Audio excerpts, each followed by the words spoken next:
Najsjevernija austrougarska obrambena utvrda u Istri je Paravija West u Barbarigiji.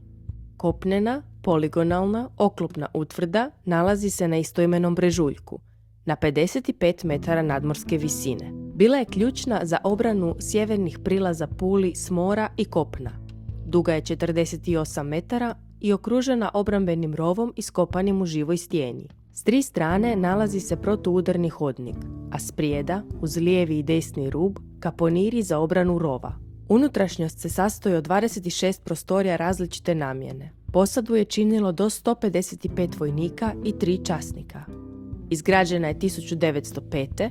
a imala je i daljinomjer u promatračkoj oklopnoj kupoli, 4 haubice kalibra 10 cm i 9 puščanih lafeta. Identična je zrcalna blizankinja utvrdi Paravija Ost, koja se nalazi na 700 metara udaljenosti. Austrougarski sustav fortifikacija učinio je Pulu nikad napadnutom ratnom lukom. Danas je Paravija West dostupna za obilazak, a izlet se može produžiti posjetom obližnjim utvrdama i manjim vojnim objektima.